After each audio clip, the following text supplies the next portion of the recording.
Good morning, everyone. I'm Kevin Allen. I'm joined by my usual broadcast partner, former NHL defenseman Tom Laidlaw, who played 11 seasons with the New York Rangers and Los Angeles Kings. This is the Laidlaw and Allen Report. We're going to talk a lot about the way the standings have unfolded and the start of the season here, including maybe what's wrong with the Colorado Avalanche. But first, we're going to talk about the Pittsburgh Penguins.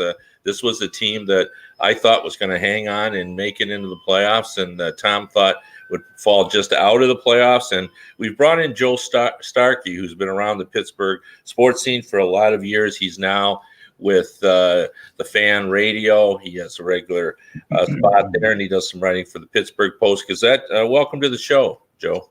Good to be with you guys. Thanks for having me on. Great to see you. Let's just kind of jump into it. I had talked to you last week about, at that point, the Penguins' goaltending was stumbling a little bit. Tristan Jarry has played a little bit better, although even playing a little bit better, he just has his save percentage up to about .843. But the guy that I want to talk about is Evgeny Malkin. The Penguins are 4-2. They're probably where they want to be at this point in the season. But Malkin only has 2 points in 6 games, 11 shots on goal, and he's a -4. Should we be concerned, or is he just off to a slow start? Maybe a little bit of both. I thought yesterday was his worst game. Josh Yohe, who's been covering the team here for a while, said he's never seen Malkin look slower. On the other hand, from what you hear, people aren't alarmed around the Penguins organization, but I mean, anybody with 2 eyes can see that this should be at least of mild concern. He's had other stretches in his career. He started slow here and there where he's put it together. But I would say a little bit of both. It just, something doesn't seem quite right. He's healthy, as far as anybody knows. I don't know if he hasn't found chemistry with his line mates. Brian Rust has been moved all over. Yesterday to the first line, Jason Zucker is off to a terrible start with no goals. So I would answer that question as a little bit of both. Would I be surprised if he had a real good couple games against the Bruins coming up? No. But I'm monitoring this closely. I've always felt like between Sid and Gino, that Gino would be the first one to fade, but it seems a little early yet. And don't you think, too, that this shortened season, that, a lot of teams will get off to a slow start and people will kind of overreact to it? Because if you have that slow stretch during the middle of the season, it's really not that big of a deal, right? Maybe you don't win in 5 games or something, no big deal. But especially this year, the shortened season, teams getting off to Pittsburgh's really not having a tough start, but a player like Malkin having a tough start, it is even more, it means more, too, don't you think? Absolutely, Tom. There's way more focus because it's the beginning of the season. And yet, if you saw the whole game yesterday, like, what's going on with this guy? We've all seen Gino at his best, right? And when he's at his best, he's galloping and he's dominating, and he's the most noticeable player on the ice. And as recently as last season, when Sid went out, he was that guy, at least until the playoffs. And there's been almost none of that early in the season. So even if the points aren't coming, you're watching the way that he plays, and you can't take your eyes off him. Now you can't find him. Yeah. And he plays a little nasty, too, when he's playing his best, right? Well, maybe it'll take something like that. Yeah. Somebody to cause him to explode to get going here. Yeah, that's an apt description, Joe, of not being able to find him. I've watched a couple of the Penguins games, and the first time I've ever used the word invisible in connection with Malkin, because, he's always in the middle of everything, and he's such a commanding presence, and, he just hasn't been engaged when I've watched him. I wanted to move to the defense a little bit. For as long as I can remember, the Penguins have been an offensive team, and we're always talking about whether the defense is good enough. That was certainly true last season when we talked a lot about the defense. And I wonder on your thoughts. There's been some changes on this team. No more Jack Johnson for fans to be mad about. What's your thought in the early going about the defense? Well, there's the actual defense, and then there's team defense, and both have been problematic. If you look at the goals allowed, especially in that division. Now, other teams have problems putting the puck in the net, like the Islanders and the Bruins, but you figure you can bring your defensive game every night. The Penguins have had issues They allowed a 3-on-0 the other day. I don't know if you guys saw. Did they? They've allowed a ton of odd man breaks, except for yesterday. They seem to shore it up. But in terms of specifically the defense, Chris Letang has been kind of all over the place, having a rough start. John Marino is an interesting story early in the year. He was a guy I was just asking Jim Rutherford last week. When do you expect this guy to possibly rise and be a number one defenseman? And he said, not long is basically what he said. And all of a sudden he's off to a horrendous start. He's a -6. He's putting up Jack Johnson numbers. Honestly, he's -6 with no points. And they've also had injuries. Matheson got off to a slow start, but he was injured right away. Ricola, who they brought in, is injured. Marcus Pettersson, who they gave a new deal to, is injured. So it's been up and down. Brian Dumoulin, a guy who, if nothing else, was always going to give you steady play back there. He's off to a really rough start. Hasn't been the same since he came back from an ankle injury last year, really a lengthy ligament injury that kept him out.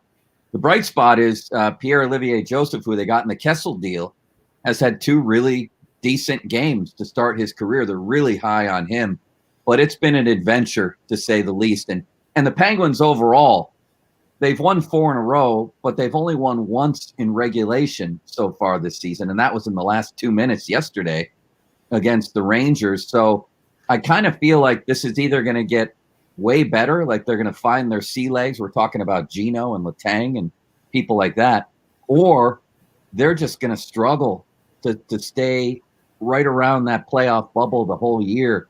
And God forbid something should happen to Sid, because he's off to a really good start again, I feel like. And yesterday was great. You kind of wonder, Jimmy Rutherford, the general manager, has done such a great job to keep this team relevant, right? He's making these big trades all the time. But is he getting to the point where, okay, now that shifts? I mean, I know that's tough to do with Sid on your lineup, but he said, okay, I'm going to have to rebuild this team. I mean, it just isn't going to work anymore. The window's closing. Is he getting to that point, you think? No.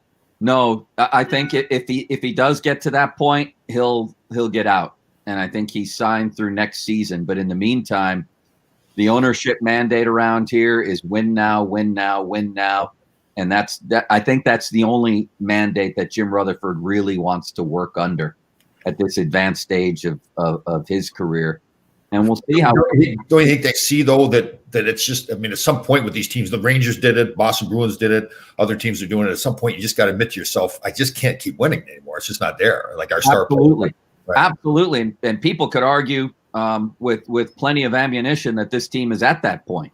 Right. I just don't think he's at that point. And I think if he ever wakes up one day and says we can't win, he'll be out. And he might be out, who knows, after next year anyway. Like I said, next year is the last year of Jim Rutherford's contract. But in the meantime, just judge him by the moves he's making. They're all about win now still. Yeah, the Lou Lamoriello on Long Island just keeps raising the bar, literally, for how long GMs will stay in their job. Right. So as long as Lou keeps going, Jimmy will too. But I wanted to ask a question about Rutherford as well. In my mind, he's the best trader in the National Hockey League, and I mean that in his ability to make trades regardless of his cap situation, regardless of what's going on. He's always figured out a way to do it, a way to change up his team. And there's never a time when there's not some kind of rumor about the Penguins. And already I'm hearing stuff through the grapevine that the Penguins are poking around out there trying to find someone. Do you foresee them doing something early? That's been his MO, to make his moves before everyone else does. What's your thoughts on that, Joe? Well, like you said, he's never afraid. He's never afraid. And I feel like he's always playing with house money, Jim Rutherford. He was only going to be around here for 2 or 3 years. And at this point in his career, he doesn't give a damn what anybody thinks about what he does. He's going to make the deals that he believes gives them the best chance to win now. This season, I feel like he's going to give them a little while to get going, but he's never been a guy who's been known for extreme patience. So at some point, if he's not happy with what he's seeing, and I can't believe he's thrilled so far, despite them winning 4 in a row, and despite them, I think they're only a point out of first. Everybody's sort of in a logjam here. I wouldn't, nobody would be surprised if in a couple of weeks, 3 weeks, whatever, that he pulls the trigger on some kind of deal. Now the people everybody thinks about are Letang and Gino. Would he ever do that? You know, I think most people think of the core of this team as Gino, Sid, and Chris Letang, the guys who have been here forever through thick and thin. Would he ever trade Gino or Chris Letang? I just asked him about that a couple of weeks ago, and he said his hope is that they'll finish their career as Penguins, but things change. Things change in a hurry. I don't see something to that level happening, but if he's not happy in a couple of weeks, I could see anything happening with Jim Rutherford. Yeah, and those would be tough deals to do, right? I mean, because the teams that would want him are contenders, and do they have any cap space too? Which, yeah, right. You know, would they ever go back to Marc-Andre Fleury? I asked Kevin Allen that very same question last week on my radio show. Oh, you did? And what was his answer? First, I want to hear his answer. What did he say? If I'm not mistaken, he didn't rule it out, and he certainly feels like Fleury will be moved at some point this season. Would it work in Pittsburgh? Sure, it would. I mean, the guy is beloved here. I wonder what kind of effect it might have on a kid like Tristan Jarry. Would it be great to have a great guy and a mentor like Fleury? Or would it work against him in some ways, like I feel like it did with Matt Murray? Matt Murray created early in his career 2 acts. He created one, but he had 2 acts that he could never live up to. His own, he won 2 Stanley Cups as a rookie, technically, and Marc-Andre Fleury's, to where even after winning 2 cups, there was a huge part of this town that wanted to see Fleury. He's just beloved here. So you wonder what that dynamic would be with Jarry, what kind of pressure that puts on a guy. Would it be good or bad? I don't know. But I could see it happening at some point. Sure, if you could make the salary work. Yeah, I could definitely see it happening. Yeah. Yeah, I can too. And that's an insightful answer, Joe, because not only are you competing with Fleury's ability and his history, but you're competing with his personality. He's always well liked in the room. He's a guy that everyone wants to play for and with. And that does make it difficult. And, probably on a younger goalie, a lot I think would depend on where Jarry is. If he struggles, he may just understand that it has to be done. If he's, playing okay or well, then I think it could shake his confidence. So they're going to have to look at all that. And, I think that's what makes Rutherford a good general manager, is he does think about that. And the fact that he was a goalie in the NHL, I think, allows him a little more insight than the average, general manager. But, Joe, I wanted to ask a little bit, too, about, the line combinations there. They started out with Rodriguez on playing with Crosby, and they moved off of that. And I guess Russ got brought up. Is that right? Yes. To the top line. Where do you see ultimately Kapanen fitting in that group there? Man, that's an interesting question. I think most people felt like it was a foregone conclusion that he would wind up with Sid and Jake Guentzel. Like, that's why he was brought here. But you know what? With the way the team has just been struggling energetically, starts of games, they're struggling. I think they found something yesterday, something that has happened in the past, which is rust with Sid and Guentzel. And Brian Rust has become, I think, a really good player. He had 11 shots in the game Friday night, had 2 breakaways yesterday, scored on one of them. He's a pretty dynamic forward, 27 goals last year. Not many guys in the league faster than him. So I think Mike Sullivan knows that he stumbled into a combo yesterday. So I think Kapanen's going to have to wait. Will they put him with Gino? I don't know. Will they put him on a turbo line with Tanev? We'll see about that. He's also just sort of getting his sea legs, Kapanen. He didn't get here on time. And they're bringing him along slowly anyway. So I think you're going to see that combo up front of Rust, Guentzel, and Sid. And I think that has a chance to be really dynamic. The question is, how do you get Gino jump-started? That's the question. Maybe it's Kapanen. Maybe he's the next answer there, because Zucker, it just hasn't worked so far with him and Gino. Okay, Joe, I have to ask, former New York Ranger, living in the New York area, the Rangers lost again yesterday to your Penguins. What did you think when you saw them play, the Rangers? I saw a team that everybody knows has just dynamic offensive talent emerging offensive talent. Like Lafreniere, you can tell, is just sort of easing his way in, not playing with a ton of confidence. But I also saw a team that played like the youngest team in the NHL, which I'm sure you've seen too. Yeah. I haven't seen that many turnovers right inside the opposing team's blue line in a long time over the course of 2 games. I mean, it was a turnover festival where they're trying to make pretty plays at the top of the offensive zone on the rush, and it's just the Penguins just feasted on that at times. But you can see all that talent and imagine what it's going to be. Yeah.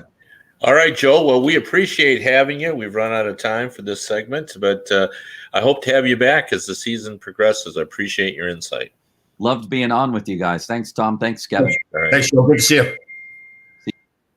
That was Joe Starkey of the Fan Radio in Pittsburgh, who's also a longtime writer, now writing for the Post-Gazette. He's written for other Pittsburgh papers as well. He was started out as a print journalist and has moved to radio. And I like having Joe on because he's very logical in his approach to a team. He's very insightful and also isn't fearful of throwing his opinion out there. So he's always a good guest.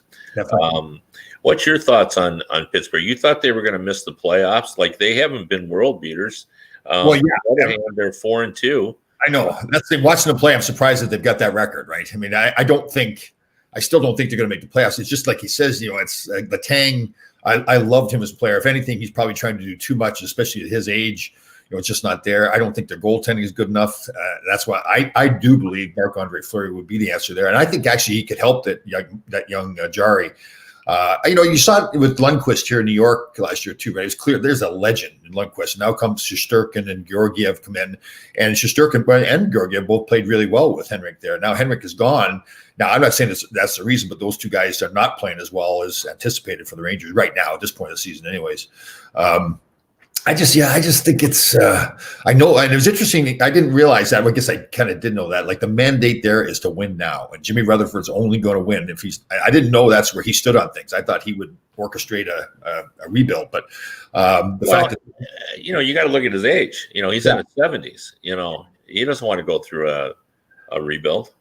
So why? See, do you think I would want to go through a rebuild? I mean, it's another. He's never done that before. It's another thing that he hasn't done, right? And the rebuilds don't take that long now. The teams are doing it. 2 or 3 years are getting these rebuilds done. So you say that, but like I think Toronto has had a successful rebuild, and New York has had a successful rebuild, but they're not there. Neither one of them. Right? No, they're not. But one of those. But see, to me, Jimmy Rutherford, what's he going to do? Is he going to sit around and play golf all the time? I mean, I don't know, but I think as long as they have Crosby and Malkin, they're going to push for it. Yeah, see, that'd be the thing with you. Like, I'm surprised in Chicago what they're doing. I know Taves isn't playing right now, but to have Taves and Kane both in that lineup and say you're going to do a rebuild, that's a tough one. So. Yeah, no, that is, and. I watched them play yesterday. Patrick Kane has had a lot of issues, and I know there are a lot of people who don't like his behavior off the ice.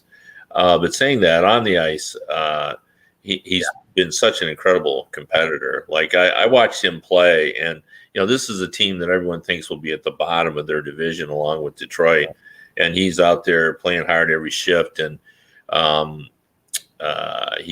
Suter, the Swiss Pius Suter, who was the Swiss MVP, who's now his line mate in Chicago. He had 2 goals, and Kane had a great look at a shot and passed it up to give his line mate a chance for the hat trick. They had a real comfortable lead, and he probably wouldn't have done that if it was a 2-1 game. But they had a big lead, and he wanted to give his line mate. I really appreciated that, and I just like how hard he played on every shift. I agree totally. You're right. He was a little immature when he was younger, but man, he's really turned into a leader now. I agree. Yeah. Totally. Let's talk a little bit. You had mentioned before too about even though the Penguins are 4-2, it's still early, but we've already played 10% of the schedule. When they play 5 more games, 20% of the schedule will be gone. Yep. That's a fifth of the games. And, we've seen some things that are really not what we thought was going to happen. And I do mean we. I think you and I both thought Colorado was going to be roar out of the gate. At least I thought they would roar out of the gate. And they're 3-3.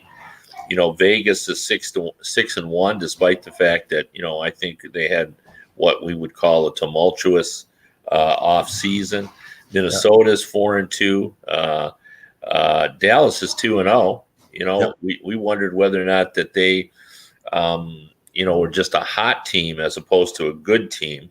Yep. The team that reached the finals last year. Florida's 2-0, and they their schedule's been undermined by COVID problems, not their own. And then Nashville, 2-3, and I think we kind of thought they have a chance to sneak into that fourth playoff spot. But boy, I've watched them play, and I'm not so sure about that anymore. They lost to somebody the other day. Was it 5-0 to somebody like Arizona? Or so I can't remember who it was. It was one of those losses. You go, oh, guys, again. I think that we've talked about it so much with Nashville, and I totally admire. And I know you feel the same way too about David Poile, the general manager. But man, I just don't see it. The mix there working at all. I saw an old video. I was on YouTube the other day when Patrick Roy was coaching Colorado, and Matt Duchene was still there. And Matt Duchene had scored a goal, like a meaningless goal at the end of the game, and he was up celebrating, jumping around. And Patrick Roy in the post-game conference, press conference, he even stated, like, what was that? What was Matt? They called him douche or whatever he called him, Duke or whatever.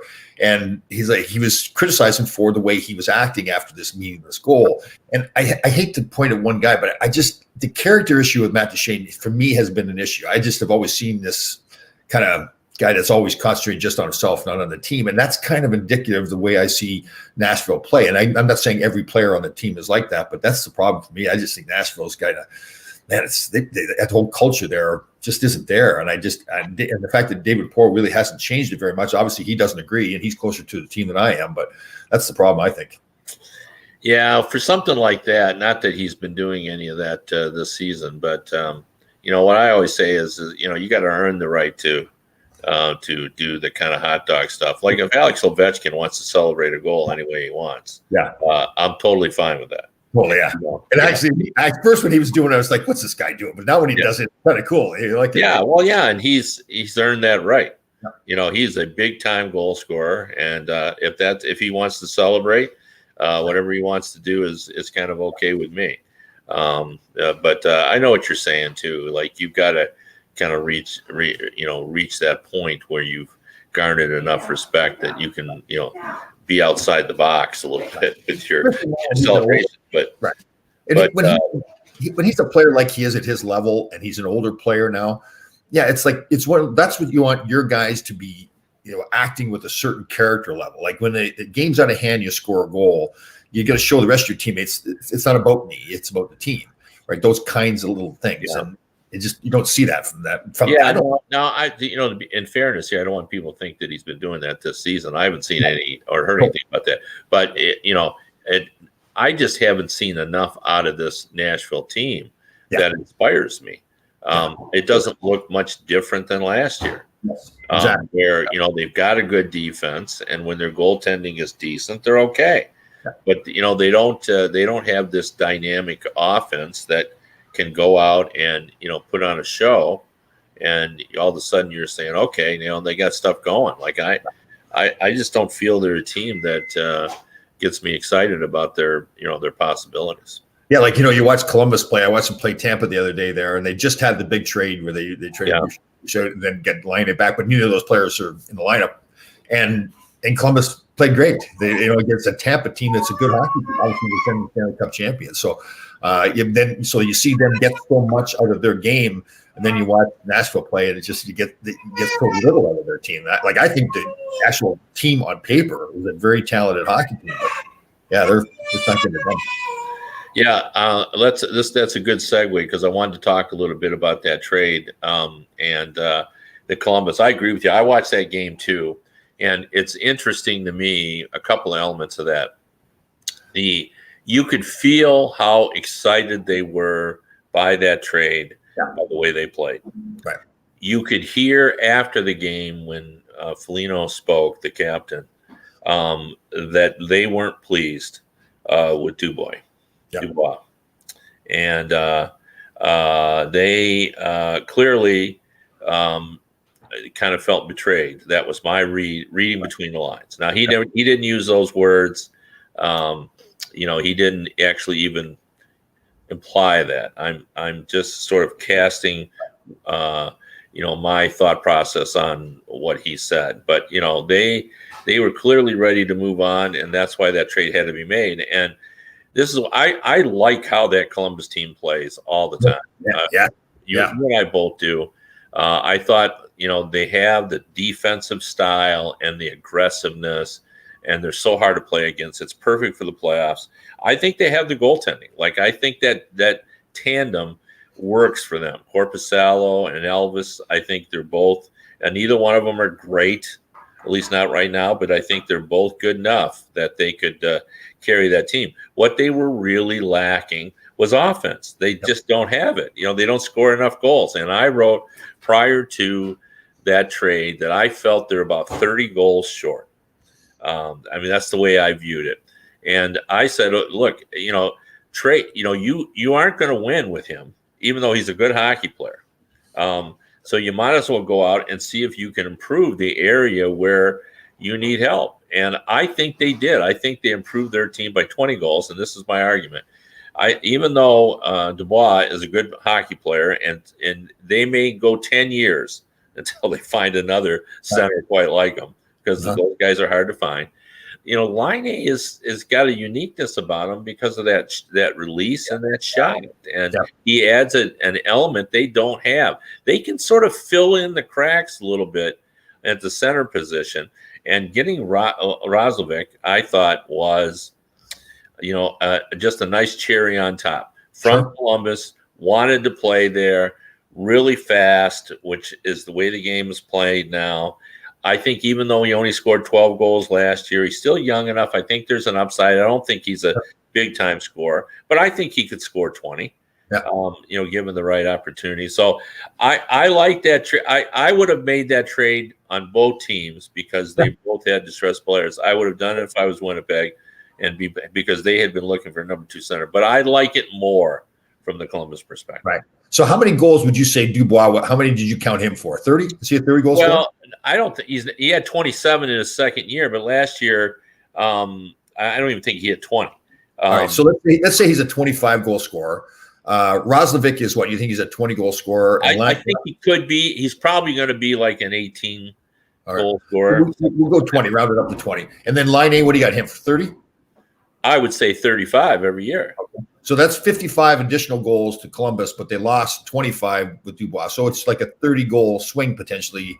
Yeah, maybe. Favor, right? Yeah. So that gives you that 30 goals that you thinking they were missing, right? Yeah. I mean, I like the trade. Now let's go from the Winnipeg perspective. Yep. Why I would make the trade for them is they were going to have problems, every year trying to get Laine signed. Yep. He was asking for more money than they were willing to give him, and that was going to be problematic.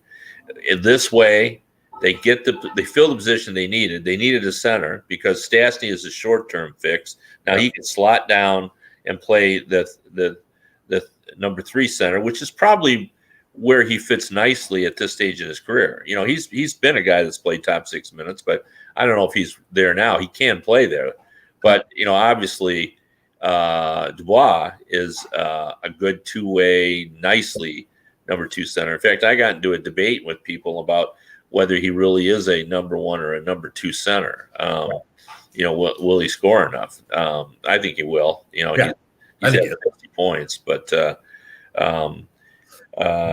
I don't know. I like that trade. I'm not surprised they got it done when I hear Foligno talk, because clearly it was a problem in the room. And the Tortorella factor, he's not going to let that stand if he's not. Interesting with Tortorella, right? I mean, he kind of forced that trade a little bit too. Well, he did as well. So Dubois, from what I understand, Dubois had said, and I think he said it publicly too, to the guys at the start of the year, to his teammates, that listen, yes, I want out of here, but while I'm here, I'm going to play as hard as I can. Right. But clearly, he didn't do that, and Tortorella he didn't try to hide that fact either. Right? Nor should. That's Tortorella's way. No, he benched him and he said he quit. Right? So he's quit on us. So that, once it happens, he did force the trade. But having said that, I like the trade as well. I think he did a great job. But here's my concern too, though. So Dubois wanted out of Columbus. Now, some of the stories were that he wanted to be on a bigger stage, right? So people were looking at Montreal and New York. Now, obviously, part of it was the relationship with Tortorella. That's part of it too. But no disrespect to Winnipeg. Winnipeg isn't exactly the big stage, right? So I brought that up as well. Is that this could end up being only a short-term solution for both teams? Right. We don't know that. Yeah.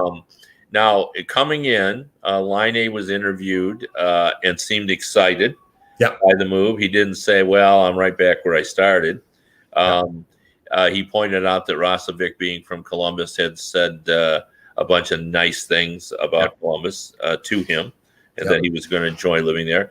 I don't want to read too much into this, but Jarmo Kekalainen is Finnish.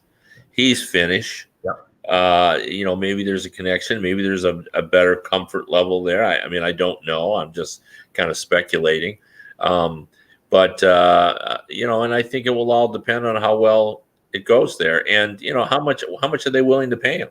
If they and how's the relationship between Tortorella and Laine? Laine is that's the third element that I want to talk about. Yeah, because first of all, Tortorella, certainly likes star players. He wants to win. Sure. So he's going to appreciate Laine's goals. Yep. But he didn't get along with Vinny Lecavalier.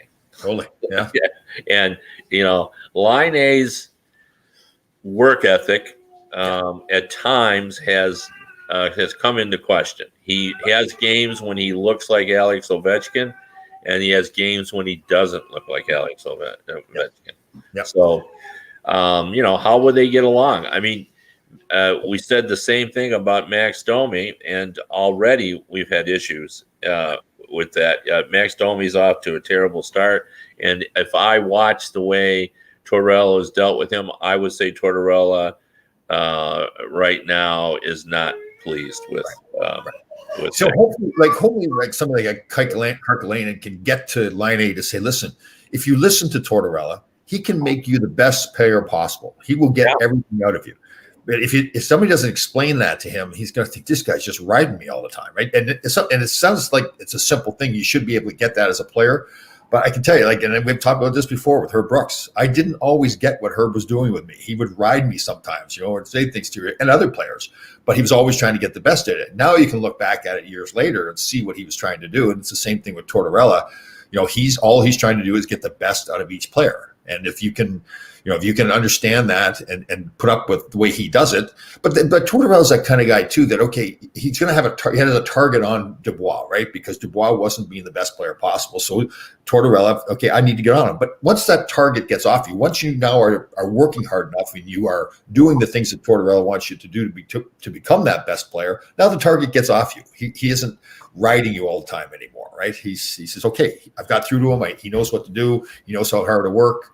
If thinking, Laine, man, he could be one. Heck, he could be, like you said, he could be another Alex Ovechkin if he, picks up his work ethic and is more consistent with that work ethic as well. Yeah, and he's so young. He's got 140 goals already. He's 22 years old and has 140 goals. I know. Yeah, is that true? Yeah, you think he's really not that bad. Yeah. Yeah. So people question his work ethic, but he must be working a little bit, or he wouldn't have 140 goals. Absolutely, yeah. Although he can score once he's in the offensive zone, he's dangerous. He can score from anywhere. Here's another team. What are we going to do with the Buffalo Sabres? Yeah, I know we didn't anticipate them being great, but what are they? 2-3? Yeah, I expected them to be better. I thought they were going to be one of my surprise teams. Right. The one mistake I think Kevyn Adams made in his first tenure, because obviously signing Taylor Hall, we like that. Getting Eric Stahl, we like that. But they didn't go out and get a goalie. Yeah, and I really felt they should have done that. And there were goalies out there that could have been acquired, and even to change it up, I think would have helped. Right, because.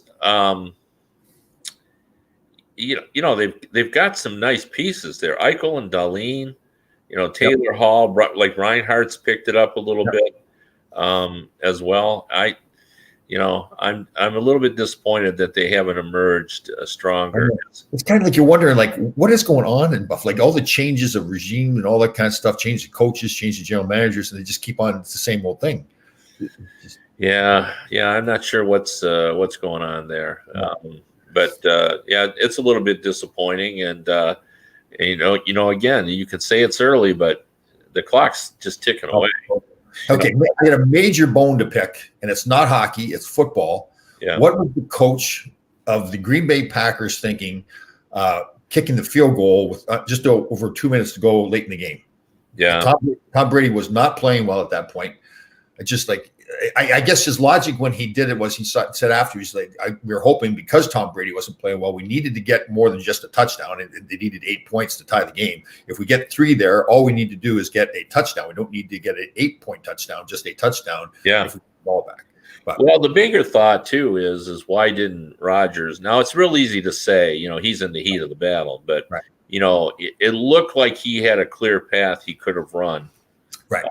On the play before. He was quoted, he kind of threw the coach under the bus, saying, well, I didn't realize, I thought we were getting 4 down territory. I didn't think we were going to kick a field goal there. So he thought, okay, why should I risk that when I've got another down here to do it? That was his explanation after the game. But No, but that was the play before then, though. Right. Yes. Yeah. Yeah. So, and then because he forced that pass where he could have now. The linebackers are a little bit faster than you think, and there was one in the center of the field. Like he depending on what the angle was, how quick Rodgers. I mean, who knows whether he made it, but he would have been down to the 2 or the 1, and then you got more options. Right. So he's either going to score. This is the way I looked at it. He was going to score, or he was going to be right down there near the goal line, and then they could run our pass, which changes everything. But it's easy for me. It's that you got guys chasing you around, and the pressure and everything else. Like, and Rodgers played a great game too, man. He was good. There's nothing that's we talk all the time about sports, and I've had this discussion about USA Today. We did the hardest thing in sports, and I always felt it was defending skating backwards. It is such a unique skill set that is required, and NHL players do it effortlessly. Right. It is funny watching. Sorry to interrupt, but it is funny when you see a forward try to go back and do it. Right? Yeah, that couldn't eventually do it, but it is a foreign thing. Yeah, it's a lot more difficult, I think, than we ever think possible, because kids have been doing this forever and a day, and they don't think. But when you think about it, a guy's coming at you 25 miles an hour. You turn around, pivot, and skate backwards and stay with him. And he knows where he's going, and you don't. Yeah. Like, he's making moves, and somehow, there are guys who are always just, perfect at that. But I always think, I did a story, it was years ago, I don't know, maybe 8 years ago or so, or 10, whenever, I can't even think who the quarterback was, but I was doing a story on a quarterback, and I got into a discussion with then Michigan State coach John L. Smith. So, they've had 2 coaches since him. So it was a while ago. Yep. And he was talking then about how, when he was playing football, 40 years ago, you'd send 2 plays into the quarterback, and, he'd give 2 plays, and then he might check off to the other play when he got up and saw what the defense is. He goes, in today's game, he said, we signal them. They have a series of plays that they can consider.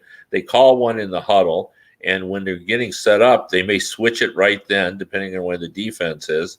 He goes, and then as everybody starts to move it around, they may audibilize again. So they've made 3 decisions yet, and the ball hasn't even been snapped. Yeah. Okay. Then the ball is snapped, and he goes, they have 5 or 6 reads. Right. They check their primary receiver, their secondary. They have an outlet, a valve situation. And they've got to decide how to throw the ball, where to lead it to. Like, it's amazing the decision making that goes into one pass play. And you see it with the the guys with their eyes as they're looking around the field. And then, as if it wasn't complicated enough, you have analysts to say, well, he looked right at the guy instead of looking him off. You got to look the safety off. You got to pretend you're looking over there. Well, I mean, come on. And all this is going on in 5 seconds, Yeah. So it is really, you see those great quarterbacks like Peyton Manning and Tom Brady and Aaron Rodgers and these guys and Patrick Mahomes, right? So it shows how much preparation they put into it too. It's not just showing up on Sunday and playing. Yeah. That's cool. Yeah, it was. I got to say that as a fan of the NFL, neither of those football games went the way that I wanted them to.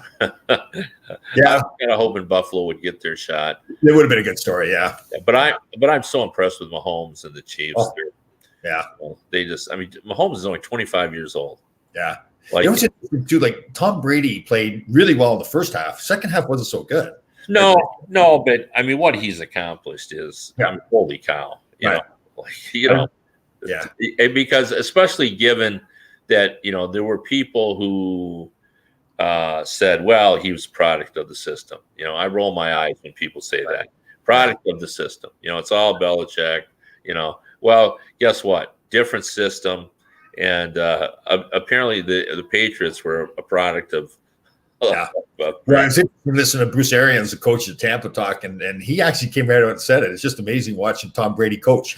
He's just, listen, I let him go. Like, he doesn't make any bones about it. And when it comes to Tom Brady, he lets him make those decisions out there. So, yeah. Yeah, they butted heads early when he got there, too. But, I don't know, like, what epitomizes Tom Brady's success as an athlete was that 39-yard touchdown pass with time expiring in the first half. Yeah. So that game turned on that. Yeah. It looked like it was going to be a tight area. And then next thing Tom recognizes it's one-on-one coverage when it should have clearly been zone. Yep. And he realizes that his one of his secondary guys was going to get a step on it. And just could that ball have been thrown better? Oh, I know. He had a couple of balls like that, or maybe more than a couple, like that high arcing passes, right, where he had to drop in there. That was pretty cool. It was pretty impressive. I don't know how we got on football, but we cover it all. We do it all. Yeah, we do it all. But anyway, hey, hold on 1 second there. Did your wife see my turkey black bean chili that I made? I brought it up to her. We actually kind of talked about it a little bit too, because I'm not a big fan. I like traditional chili, but I thought yours looked really good, and that might be something we might be trying. Susan Brooks was stirring the pot a little bit too, thinking that you're going to be critical of the color of the food. So I didn't notice the color on that being off, but I couldn't sleep last night because I was waiting to see your reaction. Yeah, oh, I know. Well, that's what I've retold that story. By the way, I had you in one of my Facebook posts too. I listed I thought the other day that my life story is basically in my collection of friends. Oh. And I listed all the different kinds of things that, tell the story of my life. And I mentioned that I had a friend who was on Wayne Gretzky's power play. I mean, didn't say it before, that was one of my mentions. So it's funny. We've had Doc Emmerich on. We've had John Van Biesbroek, and the story about me driving the truck. I guess that's a bigger part of my life than I realized, because everybody seems to remember that. Yeah, well, it's funny because Doc Emmerich actually has a story of a minor league player. I can't even remember what his name was, because he ended up playing with the Bruins. That's terrible. I should remember it. But he tells a great story with the Port Huron Flags, and the season was about to start, and Morris Snyder was the general manager. These are all characters that I knew. The kid's name was Danny. It might have been Danny Newman. Danny Newman might have been.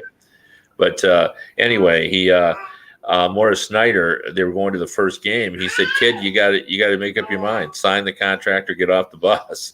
Basically, and that it was something about the effect that he could go be a truck driver, because he had said that's what he was going to do if he didn't play hockey. So there was something like that anyway. But we've run out of time, but we appreciate everyone joining us. We have another show this week on Wednesday, and also you can catch me on Tuesdays and Thursdays at around 4:00 at hockeydebates.com. I do a podcast with the great Bob Duff, who is one of the better hockey historians in North America, and also quality writer. Worked for years with the Windsor Star. You can get Kevin again on hockeybuzz.com. He writes there as well. And you can get our audio version, the radio version of our show on radio.co 365 Sports. Again, that's radio.co 365 Sports. So you get the audio version there. So we'll see everybody on Wednesday.